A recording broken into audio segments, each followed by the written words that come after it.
অথচ guarantor loan সেরকম পাওয়া।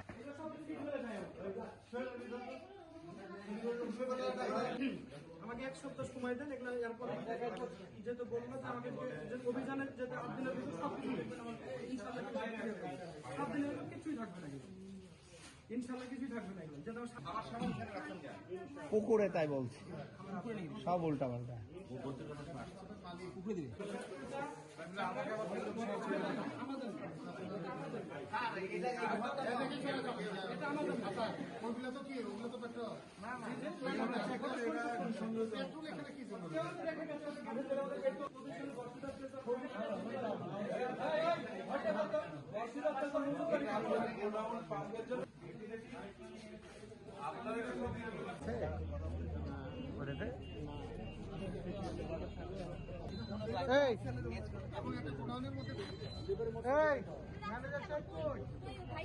আমি কথা বলছি যে কাঠ তেল রেখে দেবেন, ম্যানেজারকে ফোন এবং আপনার মালের সাথে ভবিষ্যৎ সাথে রাখছেন,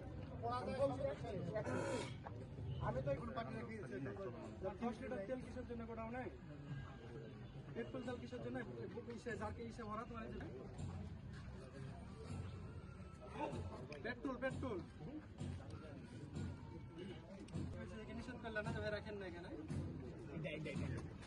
পেরেশানি ভালো লাগে না, এত পেরেশানি ভালো লাগে না। দেখতে হবে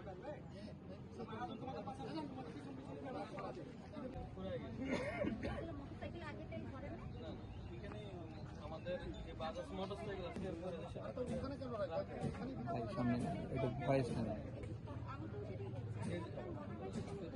যে আমরা দেখেছি যে বিভিন্ন পাম্পে যদি আপনার মানে চালু থাকে লাইনটা, তেলের লাইনটা, বাজাজ মোটরসাইকেল প্রচুর তেল করে, এটা সত্যি কথা। এখন আমরা যেটা করবো সেটা হচ্ছে যে এই পেট্রোল পাম্পের এখানে তেলটা করতে পারবো। আমরা আগে পর্যন্ত আমরা যন্ত্র দেখাচ্ছি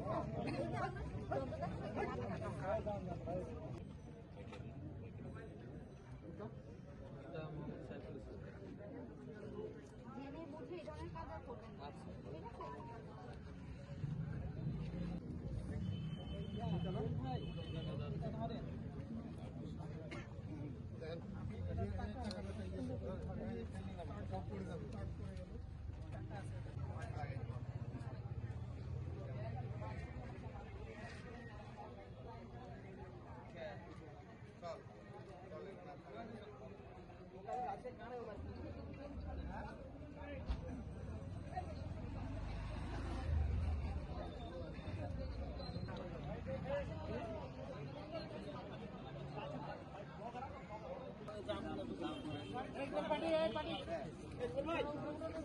আপনারা তো জানেন যে সরকার ইতিমধ্যে পেট্রোল পাম্পগুলোতে ট্যাগ অফিসার নিয়োগ করেছে এবং সেই সুবাদে আমরা ট্যাগ অফিসারদের কাছ থেকে প্রাপ্ত তথ্য মতে আমরা রেগুলার আমাদের মোবাইল কোড করছি। সেই মোবাইল কোড পরিচালনার একটা অংশ হিসেবে আজকে আমরা পবা উপজেলায় এসেছিলাম। পবা উপজেলায় এসে আমরা রেগুলার যে মনিটরিংটা সেটা করা শুরু করার পরে আমরা ওনাদের মধ্যে বেশ কিছু অনিয়ম পেয়েছি।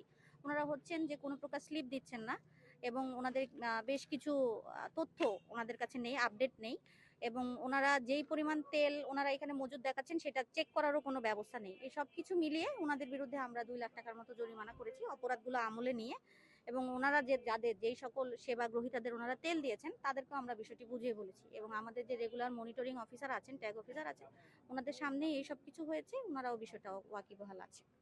মনিটরিং এবং ওনাদের তেল দেওয়ার ক্ষেত্রে ব্যাপক বিশৃঙ্খলা দেখা গিয়েছে। ওনারা কোনো প্রকার প্রত্যয়ন ছাড়াই তেল দিচ্ছে এবং ওনারা কোনো প্রকার রিসিট, যেটা আমরা বলি যে ভোক্তাদের কাছে একটা রিসিট থাকবে, সেই রিসিটটা ওনারা দেখাতে পারেননি আমাদেরকে।